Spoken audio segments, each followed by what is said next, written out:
नमस्कार। आज हम महाभारत के पन्नों से एक ऐसे किरदार को समझने की कोशिश करेंगे जिनके बारे में अक्सर उतनी बातें नहीं होती जितनी शायद होनी चाहिए। हाँ, बलराम, श्री कृष्ण के बड़े भाई। हाँ, बलराम। वो अपार शक्तिशाली थे पर कुरुक्षेत्र के महायुद्ध से वो दूर रहे। ये अपने आप में एक पहेली जैसा है। हमारे पास इसके लिए एक स्रोत है, बलराम महाभारत के अजेय योद्धा पुस्तक के कुछ अंश। और ये अंश काफी कुछ बताते हैं, उनकी शक्ति का पैमाना, उनके हथियार और युद्ध पर क्या असर होता अगर वो लड़ते। और ये भी कि वो क्यों नहीं लड़े, उनकी तटस्थता का कारण। बिल्कुल। तो आज का मकसद यही है कि इन स्रोतों के आधार पर हम बलराम की इस अनदेखी शक्ति और उनके इस कह सकते हैं जटिल निर्णय के पीछे की वजहों को समझें। तो चलिए शुरू करते हैं। सबसे पहले ये कि स्रोत बलराम को इतना शक्तिशाली मानते क्यों हैं, मतलब उनकी शक्ति का आधार क्या बताया गया है। हाँ, देखिए, स्रोत सबसे पहले तो उनके गदा युद्ध के कौशल पर बहुत जोर देते हैं। अच्छा। ये अंश साफ कहते हैं कि पूरे महाभारत काल में गदा युद्ध में बलराम को कोई हरा नहीं सकता था, कोई भी नहीं। कोई भी नहीं? ये तो बहुत बड़ा दावा है, खासकर जब हम भीम और दुर्योधन जैसे योद्धाओं के बारे में सोचते हैं। हाँ, और कमाल की बात यह, जैसा स्रोत बताते हैं कि भीम और दुर्योधन जो खुद गदा में इतने माहिर थे, हाँ, वो दोनों बलराम के ही शिष्य थे। अच्छा, ये बात तो मतलब ध्यान खींचती है। तो क्या स्रोत ये भी बताते हैं कि मतलब गुरु होने के नाते उनका कौशल शिष्यों से बेहतर क्यों था? क्या सिर्फ अनुभव था या कोई खास तकनीक? स्रोत बताते हैं कि ये सिर्फ अनुभव की बात नहीं थी। उनकी तकनीक, उनकी स्पीड और जो प्रहार की सटीकता थी, वो एकदम अलग थी, अद्वितीय। ऐसा वर्णन है कि उनकी गदा जैसे बिजली की तरह चलती थी और वार इतने सटीक और शक्तिशाली कि भीम या दुर्योधन जैसे योद्धा भी शायद उनके सामने टिक नहीं पाते। तो ये सिर्फ ताकत नहीं थी? नहीं नहीं, ये ताकत, गति और तकनीक का एक ऐसा कॉम्बिनेशन था जो उन्हें अपराजय बनाता था, कम से कम गदा युद्ध में। स्रोत ये स्पष्ट करते हैं। गदा युद्ध में अपराजय। अच्छा। और शारीरिक बल, इसका जिक्र कैसे आता है? वो जो हमने सुना है कि उनमें हजारों हाथियों का बल था। हाँ, क्या स्रोत इसे बस एक कहने की बात मानते हैं या इसका कोई ठोस आधार भी बताते हैं? स्रोत इसे सिर्फ कहने की बात नहीं मानते। पुस्तक के अंशों में इसे उनकी नैसर्गिक, लगभग दैवीय शारीरिक क्षमता के रूप में दिखाया गया है। दैवीय? हाँ, हजारों हाथियों का बल सिर्फ एक नंबर नहीं है, बल्कि उनकी जो असीमित, कल्पना से परे जो ताकत थी, उसको दिखाने का एक तरीका है। और ये शायद उनके शेषनाग का अवतार होने से भी जुड़ा हो सकता है, जिसका संकेत स्रोत देते हैं। तो ये शक्ति सिर्फ फिजिकल नहीं, बल्कि किसी गहरे आध्यात्मिक या दैवीय स्रोत से आती थी। हजारों हाथी का बल और वो भी दैवीय स्रोत से, ये तो वाकई सोचने पर मजबूर करता है।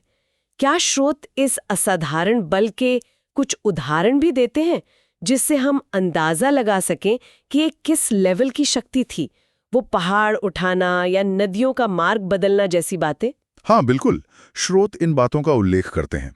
वो बताते हैं कि बलराम अपने बल से सचमुच पहाड़ों को हिला सकते थे, उखाड़ सकते थे। सच में? हाँ, और एक बहुत प्रसिद्ध कथा का जिक्र है जहां उन्होंने अपने हल से यमुना नदी को खींचकर उसका रास्ता ही बदल दिया था। अच्छा, क्यों?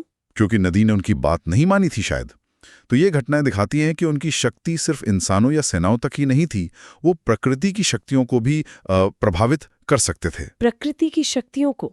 ये तो उनकी ताकत को एक बिल्कुल अलग स्तर पर ले जाता है। बिल्कुल, और अकेले ही पूरी सेनाओं का संहार कर देना।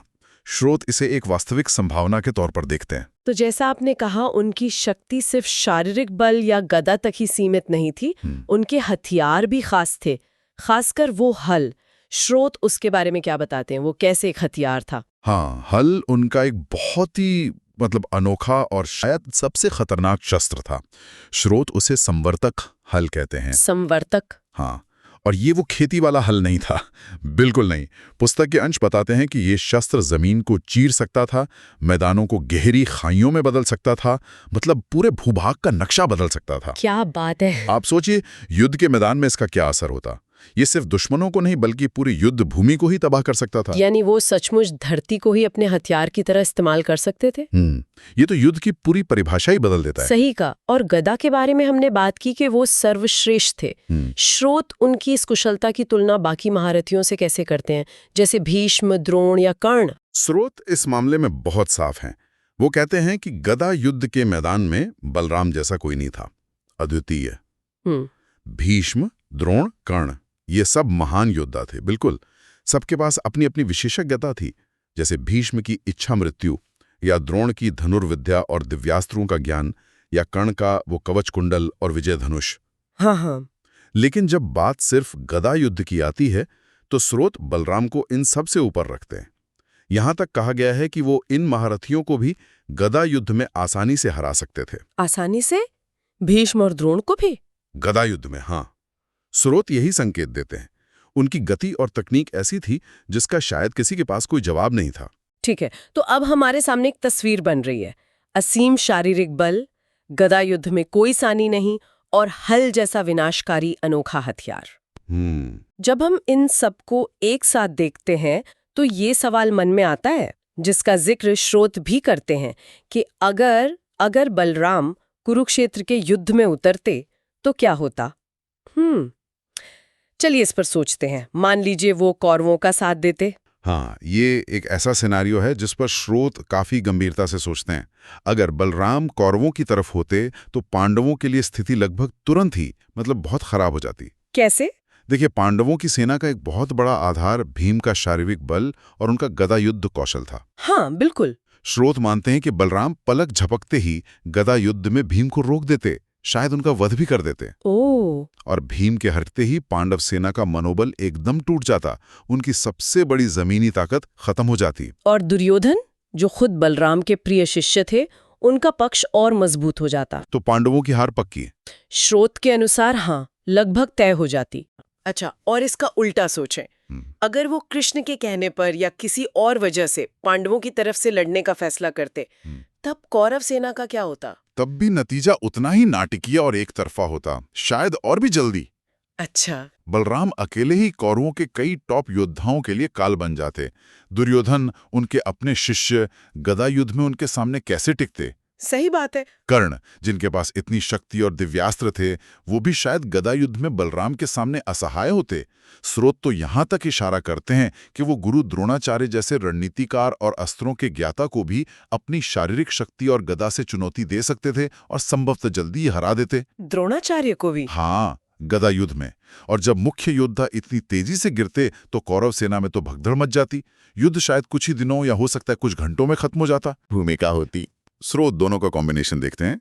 गदा युद्ध से वो बड़े योद्धाओं को हटा सकते थे, लेकिन उनका हल, वो संवर्तक, उसकी क्षमता तो इससे कहीं ज्यादा थी। हाँ, वो तो है। पुस्तक के अंश इस तरफ इशारा करते हैं कि वो अपने हल से पूरी की पूरी कौरव सेना को सचमुच खींचकर पास की किसी नदी जैसे सरस्वती या यमुना में डुबो सकते थे। पूरी सेना को? ये कैसे संभव है? ये उनकी शक्ति का पैमाना था, जैसा स्रोत बताते हैं। या फिर वो युद्ध भूमि को ही इस तरह से तहस नहस कर देते, गहरी खाइयां खोदकर, जमीन को उबड़ खाबड़ बनाकर, कि रथ चली नहीं पाते, सेनाएं व्यूह ही नहीं बना पाती। अच्छा। तो लड़ाई शुरू होते ही एक तरह से खत्म हो जाती। ये उनकी ताकत थी, जैसा स्रोत बताते हैं। ये सब सुनकर तो वाकई रोंगटे खड़े हो जाते हैं। एक ऐसा योद्धा जो अकेले ही युद्ध का नक्शा बदल सकता था, उसे मिनटों में खत्म कर सकता था। तो फिर वही सबसे बड़ा, सबसे मुश्किल सवाल उठता है, उन्होंने ऐसा क्यों नहीं किया? इतनी निर्णायक शक्ति होते हुए भी बलराम कुरुक्षेत्र के महायुद्ध से अलग क्यों रहे? तटस्थ रहने का ये कठिन फैसला उन्होंने क्यों लिया? इसका जवाब, जैसा कि स्रोत बताते हैं, उनके अपने धर्म और उनकी नैतिक दुविधा में छिपा है। नैतिक दुविधा? हाँ, बलराम के लिए ये युद्ध भाइयों के बीच का एक विनाशकारी झगड़ा था।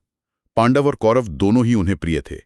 दोनों तरफ से उनके गहरे पारिवारिक रिश्ते थे। हाँ, ये तो है। दुर्योधन उनके प्रिय शिष्य थे, तो अर्जुन और भीम भी उनके करीबी थे, और कृष्ण तो उनके भाई ही थे। स्रोत इस बात पर जोर देते हैं कि बलराम इस आपसी खून खराबे को अधर्म मानते थे। अधर्म मानते थे? हाँ, वो किसी भी पक्ष के खिलाफ हथियार उठाने को तैयार नहीं थे, क्योंकि दोनों ही तरफ उनके अपने लोग थे। ये उनके लिए एक बहुत गहरा धर्म संकट था। ये समझना जरूरी है। क्या स्रोत ये भी बताते हैं कि उनके इस फैसले को बाकियों ने कैसे देखा? क्या कृष्ण ने उन्हें मनाने की कोशिश की या किसी और ने उनकी इस तटस्थता पर सवाल उठाया? स्रोत इस बात का बहुत विस्तार से तो नहीं बताते कि दूसरों की क्या प्रतिक्रिया थी, लेकिन ये साफ है कि कृष्ण ने पांडवों का पक्ष चुना है, जबकि बलराम तटस्थ रहे। हाँ, ये तो विरोधाभास है। हाँ, ये दिखाता है कि दोनों भाइयों में स्थिति को अलग अलग नजरिए से देखा और अपने अपने धर्म का पालन अलग तरह से किया। बलराम के लिए शायद सबसे बड़ा धर्म यही था कि वो इस पारिवारिक विनाश से दूर रहें। तो उन्होंने क्या किया? इसलिए जैसा स्रोत बताते हैं, इस धर्म संकट से बचने के लिए और अपनी निष्पक्षता बनाए रखने के लिए उन्होंने युद्ध शुरू होने से ठीक पहले तीर्थ यात्रा पर जाने का फैसला किया। अच्छा, तीर्थ यात्रा पर चले गए। हाँ, और वो युद्ध के पूरे समय अलग अलग पवित्र जगहों पर घूमते रहे। ये एक तरीका था उस संघर्ष से, मतलब फिजिकली दूर रहने का।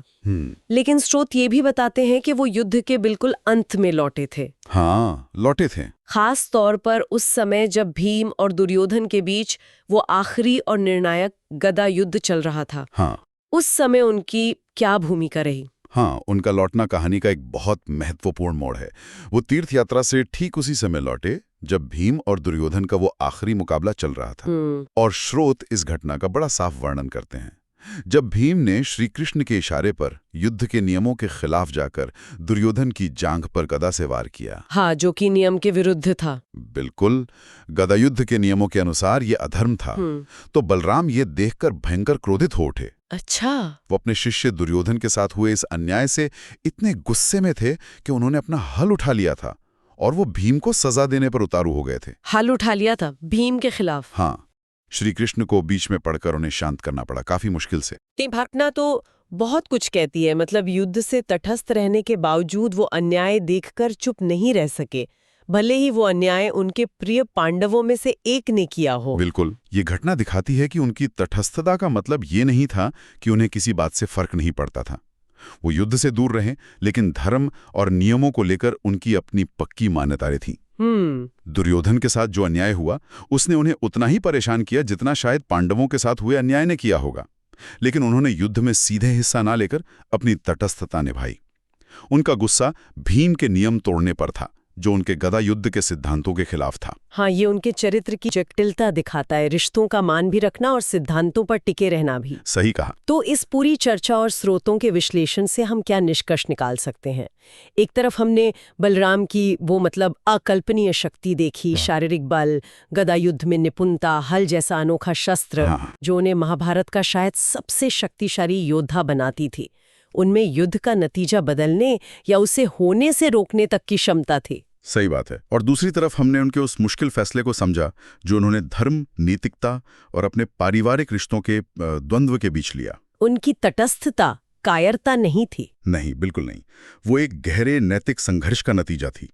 उन्होंने वो रास्ता चुना जो उन्हें अपने सिद्धांतों के हिसाब से सही लगा, भले ही वो इतिहास की धारा को मोड़ने से शायद चूक गया हो। स्रोत उन्हें एक ऐसे महानायक के तौर पर दिखाते हैं जो शक्ति के शिखर पर होकर भी उसके इस्तेमाल से दूर रहा। और यहीं पर ये हमें एक गहरे सवाल पर लाकर छोड़ता है जिस पर हमारे श्रोता खुद विचार कर सकते हैं। स्रोत बलराम की शक्ति और उनकी तटस्थता दोनों का वर्णन करते हैं, लेकिन क्या उनकी ये तटस्थता उस भयानक विनाश को रोकने की क्षमता होते हुए भी उससे अलग रहना ही उस समय का सबसे बड़ा धर्म था? हाँ, ये एक बड़ा सवाल है। या फिर अपनी उस अद्वितीय शक्ति का प्रयोग करके, चाहे बल से ही सही, उस महाविनाश को टालना एक अलग, शायद ज्यादा मुश्किल धर्म का पालन होता? शक्ति का होना और उसका इस्तेमाल ना करना। हाँ, कब ये संयम धर्म है और कब ये कर्तव्य से पीछे हटना बन जाता है, ये एक ऐसा विचार है जो बलराम के चरित्र को और भी मतलब गहरा बना देता है। तो बिल्कुल। अगर आपको ये वीडियो पसंद आई है तो इसे ज़रूर लाइक करें, कमेंट सेक्शन में अपना ओपिनियन बताएं और चैनल को ज़रूर सब्सक्राइब करें। मिलते हैं अगली वीडियो में, तब तक के लिए नमस्कार।